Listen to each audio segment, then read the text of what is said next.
Latest టెక్నాలజీతో చిన్న injection తో నన్ను పూర్తి ఆరోగ్యవంతురాలను చేశారు. Elite spine and pain management centre, Manikonda, Dilsukh Nagar. జిల్లా వ్యాప్తంగా సంచలనం రేకెత్తించిన భద్రాచలం మారుతి పారామెడికల్ కళాశాలలో మొదటి విద్య అభ్యసిస్తున్నటువంటి పగిడిపల్లి కారుణ్య అనే విద్యార్థిని అనుమానాస్పద స్థితిలో గాయాల పాలై భద్రాచలం ప్రభుత్వ ఆసుపత్రిలో చికిత్స పొందుతూ నిన్న రాత్రి తుదిశ్వాస విడిచింది. ఆమె కుటుంబ సభ్యులు పెద్ద ఎత్తున ఆందోళన వ్యక్తం చేస్తున్నారు. వారి కుటుంబీకుల ఆందోళనకు మద్దతుగా విద్యార్థి సంఘాలు కూడా రంగంలోకి దిగి కళాశాల యాజమాన్యంపై కూడా దాడికి పాల్పడిన పరిస్థితి కల్పింది. ఒక హైటెన్షన్ వాతావరణం ప్రస్తుతం భద్రాచలంలోని మారుతి పారామెడికల్ కళాశాల నెలకొందని చెప్పుకోవాలి. ప్రస్తుతం తల్లిదండ్రులు కూడా కన్నీరు మున్నీరు అవుతున్న పరిస్థితి కనిపిస్తుంది. ఒకవైపు చేతికి అందవస్తున్న ఒకసారిగా కానరాని లోకాలకు వెళ్ళిపోయిన ఒక శోక సందర్భంలో ప్రస్తుతం ఆమె కుటుంబ సభ్యులంతా కూడా కన్నీరు మున్నీరు అవుతున్న పరిస్థితి కనిపిస్తుంది. ప్రస్తుతం మీరు ఆర్టీవీ స్క్రీన్ పై ఎక్స్క్లూజివ్గా చూస్తున్నారు. కారుణ్య కన్నతల్లి కన్నీరు పెడుతున్నటువంటి దృశ్యాలు మీరు చూస్తున్నారు. ఆమె తల్లి తండ్రి ఇద్దరు కూడా ఇక్కడికి చేరుకొని ఆందోళన చేపడుతున్నారు. ఆ ఆందోళనకు విద్యార్థి సంఘాలు, ప్రధానంగా కొనిజర్ల మండలానికి సంబంధించినటువంటి సిద్దిక్ నగర్ గ్రామస్తులు కూడా ప్రస్తుతం ఆందోళన కోసం తరలి వచ్చారు. ఆ కన్న తండ్రి కూడా కన్నీటి పర్యమితమవుతున్నటువంటి దృశ్యాలు అయితే మీరు చాలా స్పష్టంగా చూడవచ్చు. ప్రధానంగా ఆమెది హత్య, ఆత్మహత్య, ఈ రెండు ప్రశ్నలు ప్రస్తుతం కారుణ్య మృతికి సంబంధించినటువంటి అంశాలు, ప్రశ్నలు ప్రస్తుతం సంధిస్తున్నారు. ఆమెకు సంబంధించినటువంటి అనేక ఆధారాలను కూడా బయట పెట్టాలి, బహిర్గతం చేయాలని చెప్పి కుటుంబ సభ్యులు కూడా డిమాండ్ చేస్తున్న పరిస్థితి కనిపిస్తుంది. ఇప్పటివరకు పోలీసులు ఘటనా స్థలానికి వచ్చారు, ఇరు వర్గాలను సముదాయించే ప్రయత్నం చేస్తున్నారు. కానీ దీనికి సంబంధించి ఈ అంశం అయితే ఒక కొలిక్కిరాని పరిస్థితి నెలకొంది. ప్రస్తుతం 16 గంటలు గడిచిన తర్వాత ఆమె చికిత్స పొందుతూ కారుణ్య అయితే కన్ను మూసింది. అయితే ఆమె గాయాల పాలైన మరుక్షణమే ఆమెని ఐసీయూలో ఉంచి వెంటిలేటర్లో ఉంచారా, ఆమె అప్పటికే చనిపోయిందా అన్న అనుమానాలు కూడా తావెత్తుతున్నాయి. ఇప్పటివరకు భద్రాచలం ఆసుపత్రి వర్గీయులు కూడా ఈ అంశంపై ఒక క్లారిటీ ఇవ్వలేదు. తల భాగంలో కొంత రక్తస్రావం కావడం, ముక్కు చెవి నుంచి రక్తస్రావం కావడం కారణంగానే కారుణ్య మృతి చెందింది. అప్పటికే ఆమె ఆరోగ్య పరిస్థితి విషమించిందనేది ఆసుపత్రి వర్గీయులు చెప్తున్నటువంటి వాదన. మనం ప్రస్తుతం గ్రౌండ్ రియాలిటీ తెలుసుకునేందుకు భద్రాచలం చేరుకున్నాం. ప్రస్తుతం ఆసుపత్రిలో ఆందోళన చేసినటువంటి ఆ తల్లిదండ్రులతో మాట్లాడించే ప్రయత్నం చేద్దాం. ప్రస్తుతం మనకు అందుబాటులో కారుణ్య తండ్రి ఉన్నాడు, ఆయన కన్నీటి పర్యంతం అవుతున్నాడు. ఆయన్ని అడిగి తెలుసుకుందాం. ఎలా ఉండేది కారుణ్య మీతో? అసలు ఏమన్నా చివరిసారిగా, అంటే ఈ ఘటన జరగడానికి ముందు మీతో ఏమన్నా ఫోన్లో మాట్లాడడం జరిగిందా? అసలు అమ్మాయి ఎలా ఉండేది? ఏమన్నా ఆమె అంటే కొంత ఆత్మవిశ్వాసంతోనే ఉండేదా, లేదంటే చాలా భయంతో భయాందోళనకు ఎప్పుడు గురవుతూ ఉండేదా? ఏమైనా ఎగ్జామ్స్ ఏమైనా ఉన్నాయా? మీతో ఏమైనా షేర్ చేసుకునేదా అమ్మాయి? అయితే కొంత లెక్కగా ఉంది అని చెప్పేసి ఇన్ఫర్మేషన్ తర్వాత తెలిసింది. నా బిడ్డ ఇప్పుడు నాకు ఫోన్ చేయాలి, డబ్బులు కడుతున్నాను, నేను కట్టిన ఊరు కట్టిన మనం కడుతున్నాం అన్నారులే. కానీ ఏదేమైనా నెట్టుకైతే ఇది స్కూల్ యాజమాన్యం తప్పు. మెయిన్ ఏంటంటే ఇక్కడ సరైన సెక్యూరిటీ లేదు, స్కూల్ యాజమాన్యం లేదు, దానికి సరైన సిబ్బంది లేదు, దీనికి సెక్యూరిటీ ఏమీ లేదు. ఏదో వస్తున్నామని చెప్పేసి ఇష్టానుసారంగా వాళ్ళు చెప్తున్నారు తప్ప, వాళ్ళ రూపాయి వాళ్ళు ఒప్పుకుంటున్నారు తప్ప ఇక్కడ సరైన శిక్షణ అయితే ఏదే లేదు. వాస్తవంగా ఇది మాట్లాడాలంటే మనకు కారుణ్య తల్లి కూడా అందుబాటులో ఉంది, ఆమెతో కూడా మాట్లాడించే ప్రయత్నం చేద్దాం. అమ్మ, అసలు మీకు విషయం ఎప్పుడు తెలిసింది? ఎవరు చెప్పారు? నిన్న సరిగ్గా ఉదయం 4 గంటల ప్రాంతంలో అమ్మాయిని ఆసుపత్రిలో చేర్పించినట్టు మనకు సమాచారం వస్తుంది. మీకు మొదటిసారి ఎవరు ఫోన్ చేశారు, ఎవరు సమాచారం ఇచ్చారు? ఆ వ్యక్తి ఎవరు? అమ్మాయిని ఆసుపత్రిలో చేర్పించిన వ్యక్తులు ఎవరు? మాకైతే ఫోన్ లేదండి. మా తమ్ముడు ఫోన్కి 4 గంటలప్పుడు ఫోన్ చేసి మీ పాపకు సీరియస్గా ఉంది రండి అన్నారు. అదేంటండి, మా పాప వెళ్ళి వారమే అవుతుందిగా, సీరియస్గా ఉంటాం ఏంటంటే మా తమ్ముడు మాట్లాడిండు. లేదండి సీరియస్గా ఉంది, కారులో రండి అన్నారు. సీరియస్గా ఉంటాం ఏంటండి, మా పిల్ల వెళ్ళి వారం అవుతుంది, ఇంతలోనే సీరియస్ ఎందుకు అవుతుందని మా మామయ్య తీసుకొని మాట్లాడిండు. మా మామయ్య తీసుకొని మాట్లాడితే, అండి పెద్దవారు మీరు అర్జెంటుగా వస్తేనే కలిసిద్ది, మరి పాపకైతే ఎట్లా జరిగింది, రూమ్లోకి టాయిలెట్కి వెళ్ళి పడిపోయింది, బ్లడ్ గారుతుంది, హాస్పిటల్కి అడ్మిట్ చేసినాం అని అన్నారు. మరి బ్లడ్ గారితే హాస్పిటల్లో అడ్మిట్ చేయాలి, మరి బ్లడ్ ఎక్కడ పోయింది, ఎక్కడే చనిపోయిందో లేదా అక్కడ చనిపోయిందో, మరి వెంటిలేటర్లు పెట్టి ట్రీట్మెంట్ చేస్తున్నారు. అసలు మీకు సమాచారం ఇచ్చిన వ్యక్తి ఎవరమ్మా? వ్యక్తి ఎవరు? ఫోన్ చేసింది ఎవరు? మీ ఎవరు ఆ ఫోన్ చేసిన వ్యక్తి ఎవరు? మీ స్టాఫ్ వాళ్ళు ఎవరు చేస్తారు మరి నాకు తెలియదు. తమ్ముడు ఉన్నారా ఇక్కడ? మా తమ్ముడు వాళ్ళ అత్తగారి ఇంట్లో ఉంటే ప్రవీణ్ బయటకు వెళ్ళిండు. మా తమ్ముడు వాళ్ళ అత్తగారి ఇంటికి వెళ్ళిండండి బుధవారం నైట్. అక్కడికి వెళ్తే అక్కడ ఫోన్ చేస్తే మా తమ్ముడు అక్కడి నుంచి అటు వెళ్ళిండు. నాకు ఉదయం 8 గంటలప్పుడు ఫోన్ వచ్చింది. మా చిన్నోడికి చేసి పక్కన అర్జెంటుగా రమ్మాను, అమ్మకి బాగలేదు, కళ్ళు తిరిగి కింద పడదంట, ఇంత సీరియస్ అయింది కూడా తెలియదు, కళ్ళు తిరిగి కింద పడదంట, మామూలుగా మేము వెళ్తున్నాం అక్కని బస్కి రమ్మానని ఫోన్ చేశారు. తమ్ముడు చెప్తే నేను గబగబా బస్కి వెళ్ళి బయలుదేరి వచ్చేసేసరికి ఈ చెవు నిండా బ్లడ్ అయింది, ఈ నోటి నిండా బ్లడ్ అయింది, ఈ కన్ను బాగా కమిలిపోయింది, ఇట్లా పెట్టి గుద్ది ఉంటారు, ఈ తల నిండా గాయాలి, ఈ ఈ కంటిలో నుంచి నీళ్లు కారటం ఆగట్ల. అసలు అప్పటికే అమ్మాయి స్పృహ తప్పింది. లేదు అసలు ప్రాణం కూడా లేదు. ప్రాణం కొన ఊపిరిలో ఉన్నప్పుడైనా పెద్ద హాస్పిటల్కి చేరుస్తారు కానీ గవర్నమెంట్ హాస్పిటల్ ఏం ట్రీట్మెంట్ ఉంటుందండి? కొన ఊపిరితో ఉన్న ప్రాణాన్ని బ్రతికించుకుంటారుగా. వీళ్ళ దగ్గర డబ్బులు లేవా? సార్ దగ్గర డబ్బులు లేవా? ప్రాణాలతో ఉన్న పిల్లని అక్కడ చేయించి వెంటిలేటర్ పెట్టి ఆఫ్ చేసి ఉంచుతున్నారు. ఒక సెలైన్ లేదు, ఏమీ లేదు. ఆసుపత్రి డాక్టర్లు ఆ క్షణం మీకు ఏమైనా సమాచారం ఇచ్చారు? బతికే ఉంది అమ్మాయి అని చెప్పారు. బతికే ఉంది అంటున్నారు. మేము వెళ్ళి చూసినప్పుడల్లా ఒక ఇంజక్షన్ చేస్తున్నారు, మామూలుగా ఉంచుతున్నారు. శ్వాస ఇట తీసుకుంటుంది. అసలు ఏం లేదు అమ్మాయి కాడ. అప్పటికే ఇక్కడే చనిపోయి ఉంటుంది. నా ఉద్దేశం అయితే అట్లే ఉంది. అసలు ఏ కూతురైనా ఏ విషయానైనా తల్లితో షేర్ చేసుకుంటది. సో మీతో కూడా అమ్మాయి ఇంతకు ముందు ఫోన్లో మాట్లాడడం కానీ, అంటే ఏమైనా మనస్పర్ధలు, లేదంటే వ్యక్తిగత ఇబ్బందులు, లేదా కాలేజ్ ఫీజు వేధింపులు స్పష్టంగా ఇట్లాంటివి ఏమైనా ఉన్నాయా? ఫీజు వేధింపులు అయితే 3 సార్లు 4 సార్లు ఫోన్ చేసి అడిగేది. అమ్మ ఫోన్ చేసి ఫోర్స్ చేస్తున్నారు మమ్మీ, ఫోన్ మరి డబ్బులు కట్టాలంటే నువ్వు అమ్మ మావేం తీసుకొని వస్తా, నేను మొన్ననేగా కట్టింది 32,000 కట్టినుగా, 15,000 కట్టినుగా. ఏం చేస్తుంటారా? మీరు ఏం పని? పనికేనండి వెళ్ళేది. పని చేసుకుంటేనే డబ్బులు వస్తాయి. అది ఒకసారి రావుగా.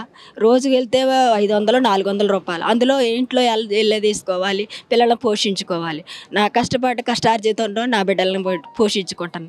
నా తమ్ముడు వాళ్ళు ఇస్తేనే కొన్ని అన్ని కలిపి కట్టుకుంటాను. ఇంకా ఫీజు ఏమైనా బకాయి ఉందా అసలు? ఎంత కట్టాలి? 20,000 ఉంది. ఎన్నిసార్లు ఫోన్ చేసింది మీకు అమ్మాయి ఈ మధ్యలో? అంటే మీరు పార్లమెంట్ ఎన్నికలకు ఓటు హక్కు కోసం వచ్చి తెల్లారే వచ్చా. ఆ రోజు సారు ఉన్నారు, కాంతారా సార్ ఉన్నారు, మేడం గారు ఉన్నారు. మరి మా అమౌంట్ ఎంత ఉంది సార్ అంటే, మీరు కట్టాల్సినవి మొత్తం ఇంకా 20,000 ఉన్నాయి, మొత్తం కట్టాల్సినవి నేను 20,000 కట్టిన తర్వాత అమౌంట్ స్లిప్ మొత్తం ఇస్తా. మరి ఫస్ట్ 12,000 జాయినింగ్కే కట్టారు, ఆ 12,000 తీసేసి ఇంకా 35,000 కట్టాలన్నారు. అదేంటండి ఆ 12,000 కూడా జాయినింగ్లోనే కంటే అట్ట గలవదన్నారు. మరి మా తమ్ముడు జాయిన్ చేసేటప్పుడు వచ్చిండండి. మా తమ్ముడికే తెలుసు. నేను వెళ్ళి ఇంటికి వెళ్ళి ఫోన్ చెప్పేస్తాను. మేడం గారికి 2 రోజులు ఫోన్ చేసిండంట కానీ ఫోన్ ఎత్తి సమాధానం లేదు. మరి దాని వేధింపులో ఏం జరిగిందో మనకు తెలియదు. ఆ రోజు చనిపోతున్న తెల్లారుజాము నైట్ ఫోన్ చేసింది నాకు. చేసింది కానీ మామూలుగా నా గురించి అడిగింది కానీ తన గురించి అయితే ఏమీ చెప్పడానికి పిల్లలందరూ పక్కనే ఉన్నారు. ఏం చెప్పాలనుకుంది? మీరు ఏం అనుమానం వ్యక్తం చేస్తున్నారు? అమ్మాయి నిజంగా ఆత్మహత్య చేసుకునే అంటే అలాంటి మెంటాలిటీ ఉందా, లేదంటే ఇబ్బందులు తల్లిదండ్రుల నుంచి కావచ్చు, ఇటు బయట నుంచి కావచ్చు, ఎవరైనా వేధింపులు చేస్తున్నారని బయట వ్యక్తులు కానీ, ఇంకా ఎలాంటి ఏమైనా కళాశాలలో సెక్యూరిటీ సరిగ్గా లేదు, బయట వ్యక్తులు కళాశాలలోకి వస్తున్నారని ఇలాంటి ఏమైనా మీ ముందు వ్యక్తం చేసిందా? నా ముందు ఏం చెప్పలేదులే కానీ చంపిన మాట అయితే నిజమే. అది మాత్రం నిజం, పక్కాగా నిజం. ఈ పిల్ల టాయిలెట్కి వెళ్ళేది ఇక్కడ, ఇటు కింద టాయిలెట్ రూమ్లో ఉన్నాయి. 3 గంటల టైంలో పిల్లని ఒక్కదాన్ని పంపిస్తారా సార్? స్టాఫ్ మొత్తం ఉండాలిగా, సెక్యూరిటీ గారు ఉండాలిగా. నైట్ 3 గంటల పిల్లప్పుడు లేచి వెళ్తుంటే సెక్యూరిటీ ఉండాలి కదా. ఉండకుండా ఏమి లేకుండా పిల్లని ఒక్కదాన్ని పంపించి ఇటు వెళ్ళాల్సిన పిల్లని ఇటు ఎక్కించి పంపించారు. ఆ తర్వాత ఏం జరిగిందో 5 నిమిషాల దాకా ఏం కెమెరా ఆన్ చేశారు, బూజు పట్టింది అంటున్నారు. కెమెరా వెళ్ళింది వచ్చింది మొత్తం కనపడింది కానీ సగం కనపడదు కదా సార్. ఎవరిని పిచ్చోళ్ళని చేస్తున్నారు సార్? నా బిడ్డను చంపింది గాక, అన్యాయంగా పొట్టను పెట్టుకుంది గాక, ఇదంతా కొట్టారు, ఇదంతా గుద్దారు. నేనే చూడలేకపోయినా 32 గాయాలు ఉన్నాయి. తల స్కానింగ్ తీస్తే స్కానింగ్ రిపోర్ట్లు కూడా ఇక్కడే ఉన్నాయి. ఇదంతా గాయాలే. ఎంతలా వాచిపోయిందయ్యా నా బిడ్డనే. చచ్చిపోయింది. పోలీసులు మిమ్మల్ని అడుగుతున్నారు, మీరు బాధలో ఉన్నారు. ఈ ప్రశ్న నేను అడగకూడదు నాకు కూడా తెలియక నేరుగా అడుగుతున్నాను. ఇప్పటి వరకు మీరు ఎందుకు కంప్లైంట్ ఇవ్వలేదు? కారుణ్య చనిపోయింది కదా, ఎందుకు కంప్లైంట్ ఇవ్వట్లేదు? పోలీసులు యాక్షన్ తీసుకుంటామని చెప్తున్నారు. సార్ని వచ్చి మాట్లాడిన తర్వాత మీరు కేసు పెడుతురులే అన్నారు. అప్పుడు అందుకని మేము ఇప్పుడు దాకా కంప్లైంట్ ఇవ్వాలనుకున్నారు. మొదట ఇవ్వాలని అనుకున్నాం. ఎందుకు ఆగిపోయారు? మరి ఎందుకంటే ఇక్కడ మేము సెట్ చేస్తాం అన్నారు. వీళ్ళే చెప్పారు, పోలీస్ మేడం గారు. నిన్న మేడం గారు మా అమ్మాయి దగ్గరికి వచ్చింది, చూసింది. మేము వెళ్ళి మాట్లాడి సార్ని కనుక్కొని వచ్చినాక మీరు ఎంక్వైరీ ఇద్దరుగాను అంటేనే ఆగినాం. నిన్న ఉదయం 7 గంటలప్పుడు వచ్చిన వాళ్ళము, 8:30కు వచ్చిన వాళ్ళం. ఈ టైం దాకా కూడా అసలు మా దగ్గరికి సార్ రాలేదు, కాంతారా సార్. అది 3 టైంలో ఫోన్లు చేస్తుంటే పిల్ల ఇంకెక్కువ అయిపోతుంది, చనిపోయే స్థితిలో ఉన్నది. ఆల్రెడీ చనిపోయింది, వెంటిలేటర్ పెట్టి ఎట్లా ఊపుతున్నారు అంతే తప్ప ఏం లేదు. మేము లగిలిగి చేస్తుంటే పిల్లల బాధ తట్టుకోలేక ఏడుతుంటే అంబులెన్స్కి ఫోన్ చేశారు. అప్పుడు కాంతారా సార్ వస్తే నేనే లగిలిగి చేశా. నువ్వు కారు ఎక్కొద్దు, నువ్వు కారు తాళాలు అక్కడ పెట్టు, నువ్వు కారు తాళాలు పెట్టి నా బిడ్డకి సమాధానం చెప్పని నేను ఆపినప్పుడు సమాధానం చెప్పాలయా? తీసుకొచ్చి నా బిడ్డ రూమ్లోకి రండి సార్ చూసొద్దు, రండి సార్ అండి తీసుకురొస్తుంటే స్టాఫ్ మొత్తం ఇడిపెట్టి తీసుకొని ఆయన ఇంటికి పంపించారు. మరి అప్పుడు మేము ఎవరికి సమాధానం చెప్పాలి సార్? నా బిడ్డను ఎక్కించుకొని ఆడికి తీసుకుపోవాలి. చనిపోయిన శవాన్ని తీసుకెళ్ళి నేనేం ట్రీట్మెంట్ ఇచ్చాను సార్? అంబులెన్స్ వచ్చి అక్కడ ఉంది. మరి దానికి ఏది పిల్ల బతికుంటేనే కదా ట్రీట్మెంట్ చేసేది. ఉదయం 5:30 అప్పుడు 4 గంటలప్పుడు చనిపోయిన పిల్లని ఈ టైం దాకా ప్రభుత్వ హాస్పిటల్లోనే చేసేది. నువ్వు ఉన్నాయనివేగా గవర్నమెంట్ హాస్పిటల్లోనే చేసేది. ఇప్పుడు కానరాని లోకాలకు వెళ్ళిన కారుని ఎవరు వెనక్కి తీసుకురాలేదు. ఇప్పుడు ఫైనల్గా మీరు ఏం డిమాండ్ చేస్తున్నారు, మీరు ఏం చేయదలుచుకున్నారు? న్యాయం జరగాలి. ఆ సార్ వచ్చి న్యాయం చెప్పాలి. ఆ సార్ మరి ఎవరు చంపించారో, నా బిడ్డను ఎందుకు చంపించారో కూడా అన్ని కారణాలు కావాలి. మా కారణాలు లేకుండా అయితే మేము వదిలిపెట్టము. నా బిడ్డకి న్యాయం జరగాలి అంతే. ప్రస్తుతం ఆ తల్లి తన బిడ్డ మృతికి గల కారణాలు బయటికి వెల్లడించాలి, తనకు న్యాయం చేయాలని డిమాండ్ చేస్తోంది. ప్రస్తుతం ఆ ఆందోళనకు మద్దతుగా విద్యార్థి సంఘాలు, అదేవిధంగా దళిత సంఘాలు కూడా ప్రస్తుతం పార్టిసిపేట్ చేస్తున్నాయి. విద్యార్థి సంఘ నేతలతో కూడా మాట్లాడించే ప్రయత్నం చేద్దాం. బ్రదర్, ఏంటి మీ డిమాండ్స్ ఏంటి? ఆందోళనకు మద్దతుగా తెలుపుతున్నారు, కానీ ఎన్ని గంటల పాటు ఈ ఆందోళన? చివరికి దీనికంటే ఒక పరిష్కారం కావాలి కదా, ఏం చేయాలో తెలుసుకున్నారు? వీరభద్రం ఎస్ఎఫ్ఐ జిల్లా కార్యదర్శి. నిన్న జరిగినటువంటి ఘటన ఏదైతే ఉందో దీన్ని ఎస్ఎఫ్ఐ తీవ్రంగా ఖండిస్తూ ఉంది. ఈ విద్యార్థిని మరణానికి పూర్తిగా కళాశాల యాజమాన్యమే కారణం. కాబట్టి ఆ విద్యార్థిని కుటుంబానికి న్యాయం చేయవలసినటువంటి అవసరం ఉంది. విద్యార్థిని కుటుంబం అత్యంత పేదరికానికి సంబంధించి అత్యంత వెనకబడినటువంటి కుటుంబం. దాంతోపాటు ఆ విద్యార్థిని కూడా బాగా చదివేటువంటి విద్యార్థిని. 10వ తరగతిలో కూడా 10/10 పాయింట్స్ వచ్చాయి. దాంతోపాటు ఇంటర్మీడియట్లో కూడా 900 పైచిలుకు మార్కులు వచ్చినటువంటి పరిస్థితి ఉంది. మంచి మెరిట్ స్టూడెంట్. అట్లాంటి విద్యార్థి ఈరోజు ఇక్కడ బీఎస్సీ నర్సింగ్లో అడ్మిషన్ పొంది ఇక్కడికి వచ్చి చదువుకుంటా ఉన్నటువంటి పరిస్థితుల్లో ఇక్కడ కళాశాల యాజమాన్యం వేధింపులకు లోనైనటువంటి పరిస్థితి ఉంది.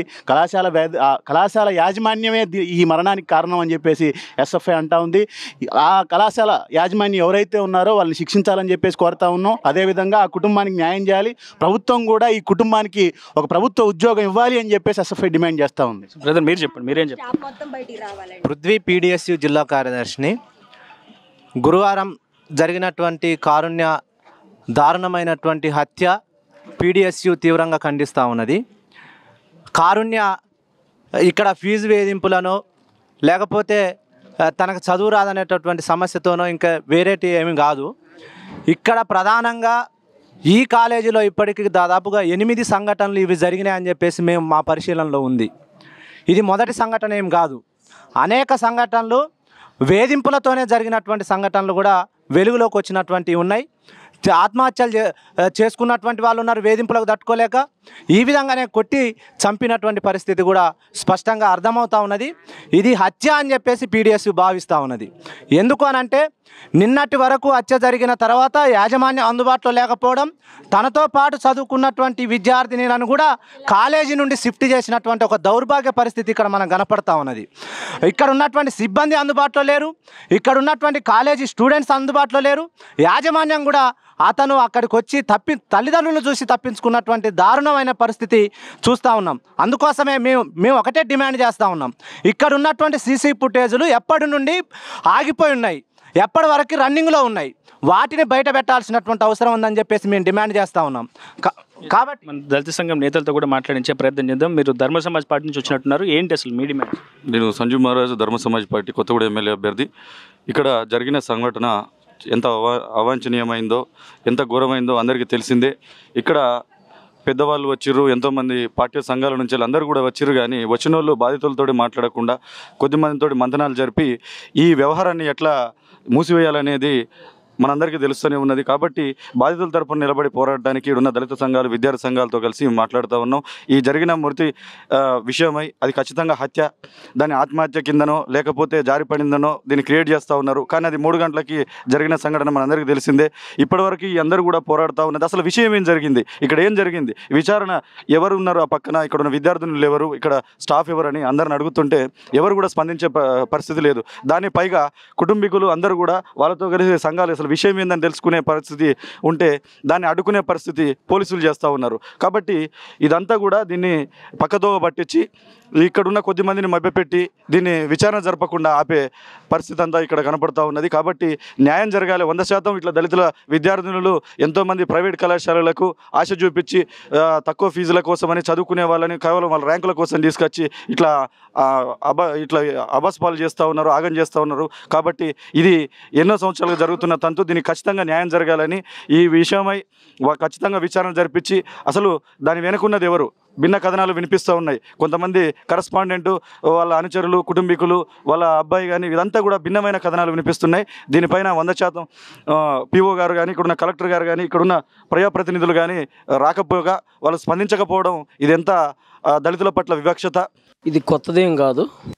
గతంలో కూడా మా మిత్రుడు చెప్పినట్టు 7-8 స్కాలర్షిప్లు ఉన్నప్పటికీ హాస్టల్ ఫీజు మీద వేధింపులు ఉన్నాయి. ఇక్కడ పేదవాళ్ళే ఇక్కడ చేరుతూ ఉంటారు, స్కాలర్షిప్ల మీద చేరుతూ ఉంటారు. నాకు తెలిసి భద్రాచలం ఐటీడీ నుంచి 15 కోట్ల రూపాయలు స్కాలర్షిప్లు వస్తున్నాయి, 1 ఇయర్కి వస్తున్నాయి అనేది నా దగ్గర ఉన్న సమాచారం. అట్టగానే ఇవాళ ఎస్సీలకి, అదేవిధంగా ఈ మన స్కాలర్షిప్లు లేని వాళ్ళకి మొత్తం టోటల్గా ఇక్కడ ఈ కాలేజీ మొత్తం రాష్ట్రంలోనే ఎక్కువ టర్నోవర్ అవుతుంది. 25 కోట్లు టర్నోవర్ అయ్యే పరిస్థితి ఇక్కడ ఈ కాలేజీ ఉంది. కానీ ఈరోజు ఒక దళిత బిడ్డ చనిపోతే దీని పట్ల కలెక్టర్ గారు కూడా ఇంత పెద్ద ఎత్తున మీడియాలో అన్నింటిలో వస్తుంటే జిల్లా కలెక్టరు అట్లానే ఇక్కడ ఉన్న మన పక్కనే ఉన్న ఐఏఎస్ ఆఫీసరు పిఓ గారు స్పందించకపోవడం చాలా బాధాకరం విచారం. మరిన్ని వీడియోస్ కోసం ఛానల్ ని సబ్స్క్రైబ్ చేయండి, లేటెస్ట్ అప్డేట్స్ కోసం వాట్సాప్ ఛానల్ ని ఫాలో చేయండి అండ్ లింక్ డిస్క్రిప్షన్ లో ఉంది.